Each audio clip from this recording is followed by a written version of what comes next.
Բարի օր հայ ավտոսիրողներին։ Դուք գտնվում եք Osperformance YouTube-յան ալիքում։ Այսօր եկել ենք ձեզ ներկայացնենք մի մեքենայի թեստ, որը շատերի կողմից դարձել է լեգենդ։ Խոսքը գնում է BMW E46 մակնիշի մեքենայի մասին։ Այսօր ձեզ պատմելու ենք նրա պատմությունը, շարժիչները, արտաքին դետալների վերանորոգումը եւ այլն։ BMW E46-ի արտադրությունը սկսեց 1998 թվականին եւ ավարտեց 2006 թվականին։ Մեքենան ուներ գերկշիռ կառավարելություն, ուներ գեղեցիկ դիզայն եւ ուներ ետև քաշող համակարգ։ Մեքենան դարձավ շատ սիրելի։ Այն փոխարինել է BMW 3-րդ սերնդին արտադրված BMW E6-ին եւ արտադրել է մի քանի թափքեր, որոնցից են սեդան, կուպե, կաբրիոլետ, կոմպակտ։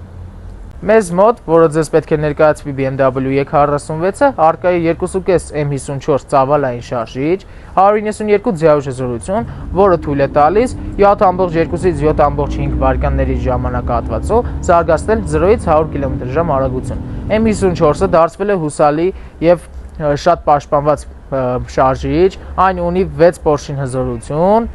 ունի գեղեցիկ ձայն եւ արագացում։ BMW-ն արտադրել է E46 կուզովի համար բենզինային եւ դիզելային շարժիչներ։ Բենզինայինը սկսվում էր 115 ձիավի հզորությունից մինչեւ 231 ձիավի հզորությամբ։ Այնտեղ առկա էր 1.6, 1.8, 2, 2.5 եւ 3 լիտրանոց ծավալային շարժիչներ։ Նաեւ ուներ դիզելային արտադրանք, որը կազմում էր 2 լիտր եւ 3 լիտր, 145-ից 236 ձիավի հզորությամբ։ Մեքենան նաև, ինչպես նշեցի, արտաքին տյունինգով շատ հայտնի է աշխարհում։ Ունենք արտաքին ծնունդի M շթեր, բամպերներ, որը նույնպես տեղադրված է այս մեքենայի վրա, Angels S։ Դա մեքենայի անգելներն են, որը բոլոր E46-ների վրա եւ առհասարակ բոլոր BMW մակնիշի մեքենաների վրա լինում են, կարբոն սպոյլեր եւ հետաքրքիր այլ շատ ու շատ բաներ։ Մեքենայի շարժիչը նույնպես տյունինգապատկ է, ունենում ենք turbo kit, compressor kit եւ Euro 2 chip, որը շատ հեշտորեն կարող է կատարել chip tuning։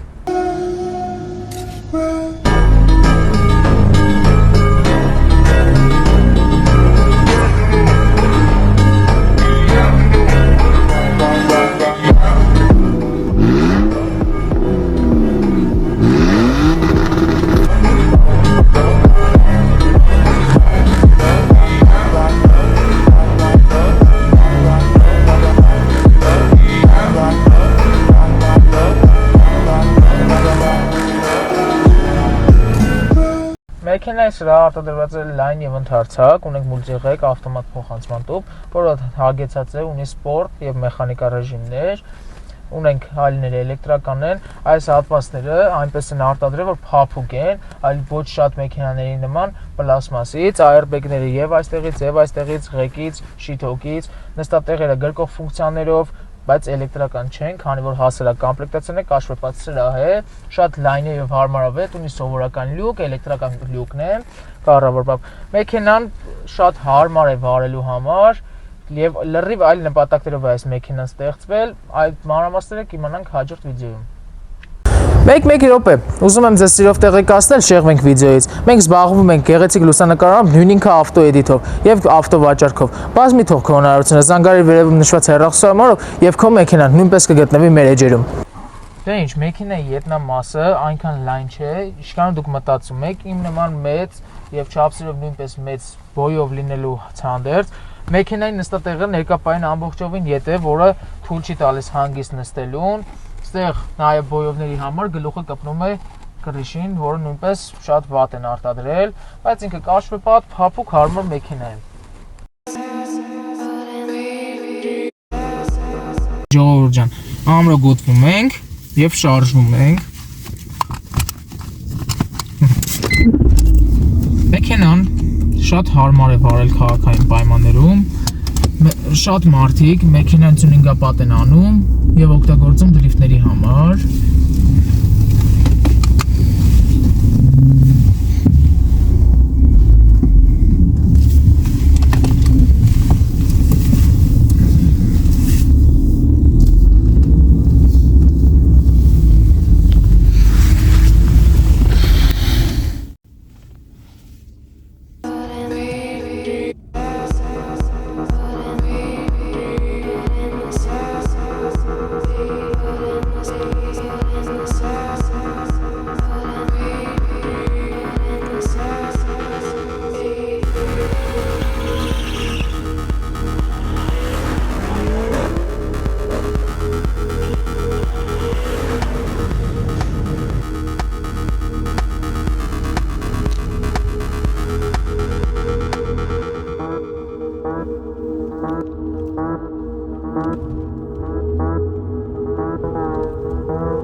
ջան, մեքենան դնում ենք մեխանիկական ռեժիմի վրա, այստեղ սպորտ,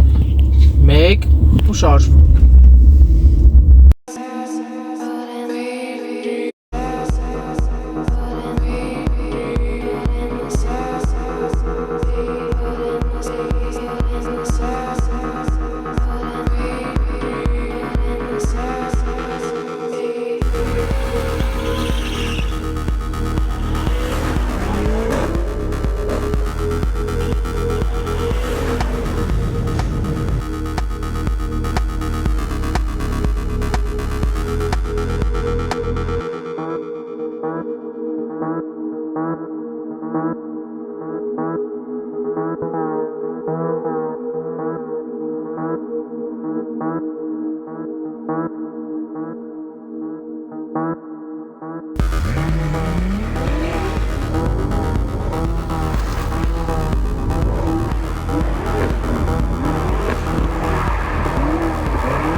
Դե ինչ, այսքանով եզրափակենք մեքենայի ավտոաբզորը, ունեցանք պլյուսներ և մինուսներ։ Պլյուսներից, որ այն ունի դասական BMW-ի դիզայն, ունի շատ հեշտ կառավարելություն, հուսալի շարժիչներ, իսկ մինուսից էր, որ մեքենան